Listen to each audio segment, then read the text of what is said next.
नमस्कार, मैं हूं शुभम सेठ। स्वागत करता हूं आपका वर्ल्ड डिफेंस अपडेट्स में। आज की पहली अपडेट यूक्रेन से है। यूक्रेन और तुर्की की एक ज्वाइंट वेंचर जिसके अंतर्गत हुआ मिल्गन क्लास फ्रिगेट या कहेंगे कॉर्वेट, जो कि लो वेट का है इसलिए इसे कॉर्वेट के नाम से रेफर किया जाता है। उसका टोटल डिस्प्लेसमेंट 2400 टन बताया गया है। उसका निर्माण शुरू कर दिया गया है। यह निर्माण तुर्की नेवल कंस्ट्रक्शन कंपनी द्वारा किया जा रहा है, जो कि यूक्रेन नेवी को भविष्य में डिलीवर कर दिया जाएगा। हालांकि यह पूरा शिप तुर्की में बिल्ड नहीं होगा, जबकि सिर्फ इसका हल सेक्शन तुर्की में बनाया जाएगा, जिसके बाद इसे यूक्रेन में ट्रांसफर कर दिया जाएगा, जहां पर उसे 2023 तक बना लिया जाएगा, जिसके बाद उसे यूक्रेन नेवी में शामिल कर लिया जाएगा। कि यूक्रेन नेवी में शामिल होने से रशिया के ऊपर यूक्रेन को एक प्रकार की बढ़त हासिल होगी, जो कि काफी टाइम से यूक्रेन और रशिया के बीच में परेशानी चल रही है। जो कि 2014 में क्रीमिया, जो कि यूक्रेन का एक प्रोविंस था, उसे रशिया द्वारा अधिग्रहण कर लिया गया, जिसके बाद यह विवाद बढ़ा चला जा रहा। अगर इस शिप की बात करें तो इस शिप में लगभग 8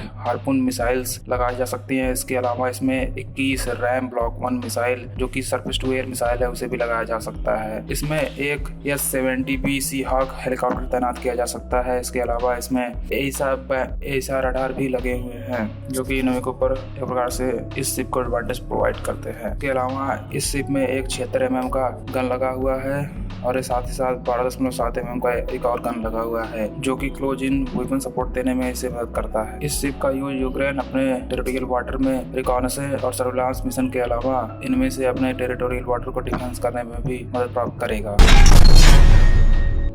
दूसरी खबर ग्रीस से है। ग्रीस और भारत के बीच में हाल ही में एक ज्वाइंट मीटिंग अरेंज की गई थी, जिसमें डिफरेंट टाइप की स्ट्रेटेजिक और डिफेंस टास्क की गई और कई सारे समझौतों पर भी सिग्नेचर किया गया, जिसके बाद हम कह सकते हैं कि दोनों के बीच में डिफेंस टाइज एक नेक्स्ट लेवल पर भविष्य में जाएंगी। हम आपको बताते चले कि इंडिया और पाकिस्तान की तरह जिस प्रकार से साउथ एशिया में राइवलरी चलती है, उसी प्रकार ईस्ट एशिया या कहें कि मिडिल ईस्ट एशिया में तुर्की और ग्रीस या कहें कि यूरोपियन कंट्रीज के बीच में वर्तमान में तनातनी काफी चल रही है। इसके बाद यह डील ग्रीस ने इंडिया के साथ साइन किया। साथ ही साथ ग्रीस ने अभी इंडिया से डिमांड किया कि वह अपने राफेल पर इंडिया की सुपर क्रूज मिसाइल, जिसे कि ब्रह्मोस कहते हैं, उसे भी माउंट करने की कोशिश करेंगे, और जिससे कि उनके राफेल की कैपेबिलिटी भविष्य में बहुत ही बढ़ जाएगी। हमें यह भी जानना जरूरी है कि ब्रह्मोस की साइज और वेट वर्तमान में राफेल के साथ बिल्कुल भी मेल नहीं खाती, इसलिए ग्रीस को शायद ब्रह्मोस CNG, जो कि DRDO द्वारा भविष्य में ब्रह्मोस का एक एयर लॉन्च्ड मिनी वेरिएंट होने वाला है, उसके लॉन्च होने का वेट करना पड़ेगा। इससे पहले ब्राजील ने भी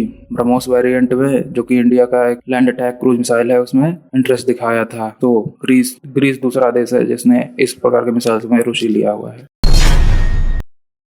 अगली खबर सिंगापुर से है। सिंगापुर आर्मी ने अपने आर्मी आर्सेनल में एक नया वेपन लोकेटिंग रडार शामिल किया है, जो कि लॉकहीड मार्टिन द्वारा बनाया जाने वाला TPQ-53 है, जिसकी रेंज लगभग 60 से 70 किलोमीटर बताई गई है, और यह इस रेंज में डिफरेंट टाइप की आर्टिलरी रॉकेट्स को आसानी से लोकेट कर सकता है। इससे पहले भी सिंगापुर आर्मी ने रेथियन द्वारा बनाया गया TPQ-36 और TPQ-37 1986-1987 में अपने आर्मी में शामिल किया था। यह सिस्टम पुराने हो चुके हैं, इन्हें रिप्लेस करने के लिए वर्तमान में डील किया गया, बट जो प्रेजेंट कंडीशन में सिंगापुर TPQ-53 है, उसे यूनाइटेड स्टेट्स की तरह 1083 MTV व्हीकल पर माउंट नहीं किया गया है, जबकि उनके अपने इंडिजिनस व्हीकल पर इसे, जो कि 6x6 मीडियम टैक्टिकल व्हीकल है, उस पर माउंट किया गया है।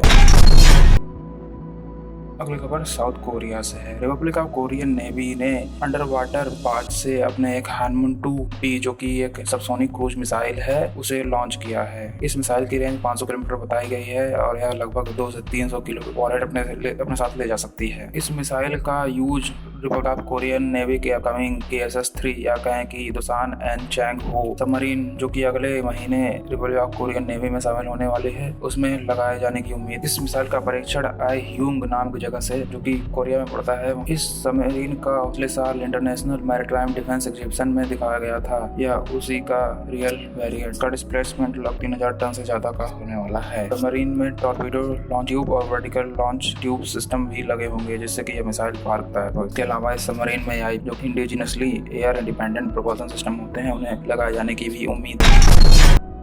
अगली खबर भारत से है।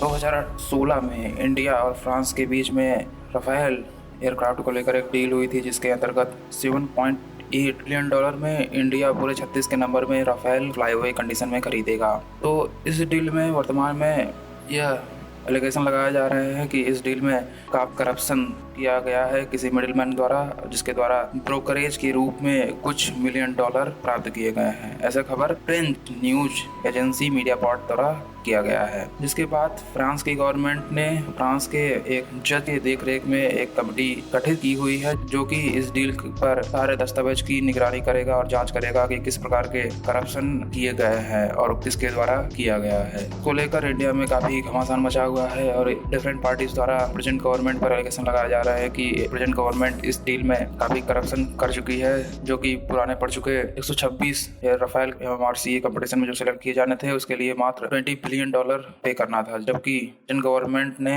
36 एयरक्राफ्ट पूरे $8 बिलियन में खरीदे हैं, जिस हिसाब से 1615 करोड़ पर एयरक्राफ्ट का खर्चा आता है। अगर पुराने डील में कंपेयर करें तो पुराने कीमत के आधार पर राफेल 516 करोड़ लगभग पड़ते थे। इसको लेकर कंट्री में काफी बात वर्तमान में चल रहा है। भविष्य में रिपोर्ट आने की उम्मीद है, जिसके बाद यह क्या हुआ वह खुलकर सामने आ जाएगा।